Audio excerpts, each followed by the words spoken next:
Hello students, last video में हम लोगों ने इस प्रॉब्लम से रिलेटेड पार्ट फर्स्ट को जो है सॉल्व किया था। आज इस वीडियो में हम इस प्रॉब्लम के पार्ट टू को सॉल्व करने वाले हैं। क्या प्रॉब्लम दी हुई थी हमें? The position of a particle moving on x axis is given by x equals to a t cube plus b t square plus c t plus d, where a equals to 1, b equals to 4, c equals to -2 and d equals to 5. Here t represents time. In part B, we want to find the velocity of the particle at t equals to 4 second. It means we want to find the instantaneous velocity. जो velocity होती है वो two types की होती है, average velocity और instantaneous velocity. तो चूंकि हमें किसी पर्टिकुलर इंस्टेंट पर यानी कि t इक्वल्स टू 4 सेकंड पर वेलोसिटी पता करनी है, इसलिए इसको बोला जाएगा इंस्टेंटेनियस वेलोसिटी। सो हम लोग जानते हैं इंस्टेंटेनियस वेलोसिटी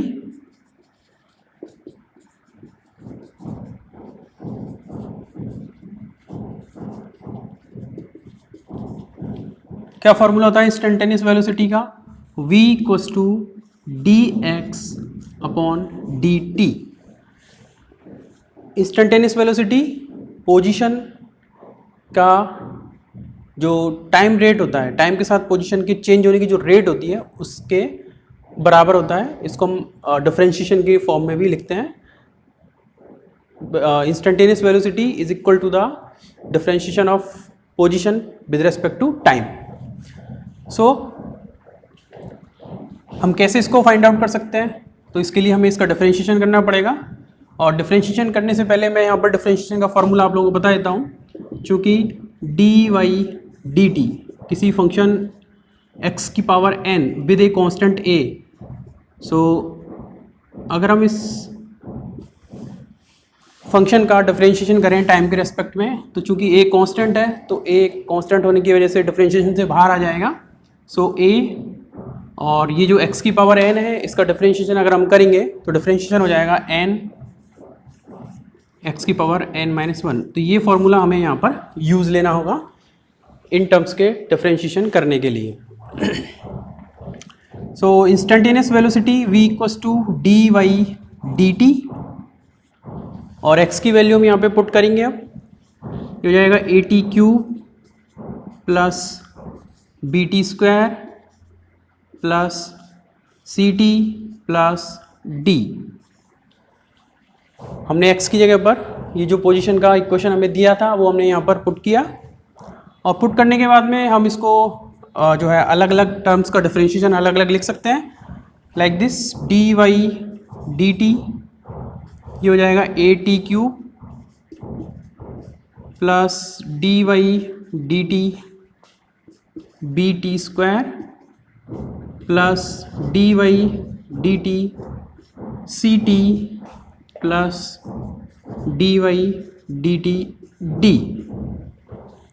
ये चार अलग अलग टर्म्स के रूप में हम इसको लिख सकते हैं। फिर हम इस फॉर्मूले का यूज़ करेंगे यहाँ पर डिफरेंशिएशन करने के लिए।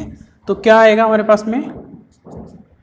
v equals to a constant है, हमने पहले ही लिखे हुए हैं, तो a बाहर हो जाएगा डिफरेंशिएशन से, और आफ्टर डिफरेंशिएशन हमारे पास में क्या निकल कर आएगा? t क्यूब है।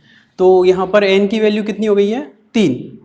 तो n की वैल्यू 3 पुट करने पे क्या रिजल्ट आएगा? तो 3, n की जगह पर 3 पुट करेंगे तो 3, और t की पावर आएगा क्योंकि यहाँ पर ये t के रेस्पेक्ट में t का डिफरेंशिएशन किया जा रहा है, तो 3t और n-1 यानी कि 2, तो ये हो जाएगा 3t square. Similarly b d square का डिफरेंशिएशन करेंगे तो ये हो जाएगा 2t प्लस, और ct का डिफरेंशिएशन करेंगे तो c कांस्टेंट है बाहर हो जाएगा, और t की पावर 1 है, और तो 1 n बराबर 1 यूज़ लेके हम इसको करेंगे तो ये हो जाएगा 1, और t की पावर 0 जो आती है इसको आप चाहे तो लिख सकते हैं 1 इंटू टी की पावर 0 प्लस d कांस्टेंट है, चूँकि चेंज नहीं होता है टाइम के साथ में, इसलिए डिफरेंशिएशन क्या हो जाएगा? 0। तो यहाँ पर इसकी वैल्यू लिखी जाएगी 0। फाइनली हम लिख सकते हैं v equals to 3a t square plus 2bt plus c ये हो जाएगा instantaneous velocity.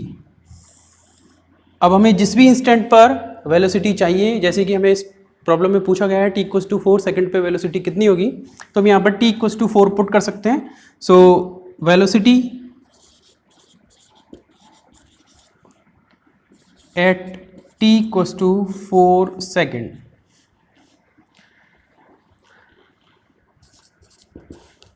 So v equals to 3 into a की वैल्यू कितनी है 1 इंटू टी स्क्वायर, टी की वैल्यू कितनी है 4, तो 4 का स्क्वायर प्लस 2, बी की वैल्यू कितनी है हमारे 4 एंड टी इसकी वैल्यू हो जाएगी 4 प्लस सी की वैल्यू कितनी है -2। इसको हम अगर आगे फर्दर सॉल्व करते हैं तो आप लिख पाएंगे 3 इंटू 1 3 और 4 का स्क्वायर 16, तो ये हो जाएगा आपका 48 प्लस इसको अगर आप सॉल्व करेंगे 4 इंटू 4 16 इंटू 2 32 और ये हो जाएगा -2। Finally v equals to 48 plus 32, ये हो जाएगा आपके 80 -2 और 80 -2 यानी कि 78 मीटर पर सेकंड। ये हमारा इस प्रॉब्लम का आंसर है। वेलोसिटी 78 मीटर पर second at t equals to 4 second. Thank you.